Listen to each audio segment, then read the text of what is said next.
wabarakatuh. Tapi pun izin memperkenalkan diri, nama saya Erlinda Reni Putri dari kelas manajemen DX. Di video kali ini saya akan membahas tentang apa itu pajak, apa kedudukan hukum pajak, apa perbedaan pajak dan retribusi, lalu ada syarat-syarat pemungutan pajak, lalu ada perlawanan pajak dan pajak langsung dan pajak tidak langsung. Oke, kita langsung saja ke materinya.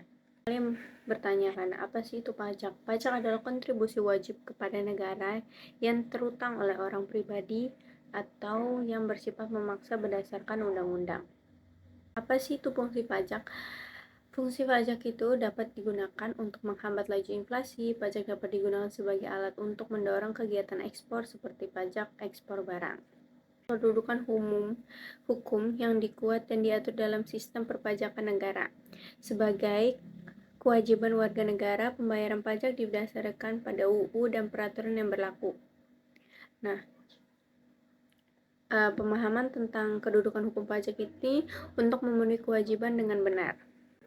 Lalu, apa sih perbedaan pajak dan retribusi? Kalau untuk pajak, itu untuk kewajiban negara tanpa adanya kontras prestasi langsung yang diterima. Kalau retribusi yaitu pembayaran atas jasa atau fasilitas yang disediakan pemerintah. Nah, perbedaan dari kedua itu, pajak bersifat memaksa, sedangkan retribusi ada kontrastasinya jasa atau fasilitas. Lalu ada syarat-syarat pemungutan pajak. Yang pertama, yuridis yang harus didasarkan pada undang-undang yang berlaku. Yang kedua ada ekonomis, yaitu biaya pemungutan tidak boleh lebih besar dari hasil pemungutan. Lalu ada 3 administratif, sistem pemungutan harus sederhana dan mudah dipanggil oleh pajak. Yang terakhir ada sosial, tidak menimbulkan hambatan atau perlawanan dari masyarakat. Dan menurut teori pemungutan pajak harus memenuhi beberapa syarat. Yang pertama, undang-undang. Pemungutan pajak harus berdasarkan peraturan undang-undang. Yang kedua, keadilan. Seseorang tidak terkena beban pajak harus dibagi secara adil. Yang kedua ada keadilan.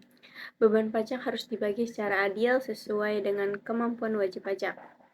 Yang ketiga, tidak menghambat perekonomian, yaitu pajak tidak boleh menghambat kegiatan perekonomian atau investasi. Yang keempat, yaitu efisiensi, yaitu biaya pemungutan pajak harus lebih kecil daripada jumlah pajak yang diterima. Lalu ada perlawanan pajak. Apa sih itu perlawanan pajak? Perlawanan pajak ini mengacu pada penolakan atau ketidakpatuhan wajib pajak dalam memenuhi kewajiban perpajakannya. Bentuk perlawanan ini bisa berupa penghindaran pajak atau tax avoidance yang dilakukan dengan cara legal namun mengurangi kewajiban pajak, atau penggelapan pajak atau tax evasion yang merupakan pelanggaran hukum karena tidak membayar pajak secara sengaja. Nah, contoh-contoh perlawanan pajak itu ada perlawanan pasif, yaitu penundaan pembayaran pajak, penggelapan pajak, dan lain-lainnya. Ada perlawanan aktif, yaitu melakukan tindakan kekerasan atau ancaman untuk menolak pembayaran pajak. Lalu ada sebab perlawanan, tarif pajak tinggi, sistem pengumuman tidak adil, dan ketidakpuasan pada pemerintah. Dan yang terakhir ada dampaknya, menurunnya kepatuhan dan penerimaan pajak serta meningkatkan biaya pemungutan. Lalu kita akan membahas tentang apa sih itu pajak langsung dan pajak tidak langsung. Oke, pajak langsung merupakan pajak yang dibebankan langsung kepada individu atau badan yang harus dibayar secara berkala, seperti pajak penghasilan atau PPH, dan pajak bumi dan bangunan atau biasa kita sebut dengan PBB. Pajak ini dikenakan langsung pada wajib pajak dan tidak dapat dipindahkan kepada orang lain. Sedangkan untuk pajak tidak langsung, yaitu pajak yang dikenakan pada transaksi atau penggunaan barang dan jasa seperti pajak pertambahan nilai atau PPN atau bea cukai. Pajak ini dapat dipindahkan kepada pihak lain, misalnya konsumen akhir yang menanggung pajak PPN saat membeli barang atau jasa. Nah, ini juga ada contoh-contoh pajak langsung, yaitu pajak penghasilan seperti yang dihasilkan dari wajib pajak yang memiliki NPWP. Lalu ada pajak kekayaan yang dikenai atas kepemilikan aset atau kekayaan wajib pajak seperti pajak motor, pajak mobil setiap tahunnya. Pajak bumi dan bangunan dikenakan atas kepemilikan tanah dari dan atau bangunan seperti PBB. Lalu ada pajak yang tidak langsung seperti pajak di penambah nilai dikenakan atas nilai tambah barang atau jasa. Kalau kita belanja gitu ke Indomaret atau kita makan di kafe tuh pasti di struknya itu ada tambahan PPN terus bisa 5% atau 10%. Lalu ada bea masuk yang dikenakan atas barang impor ke dalam negeri.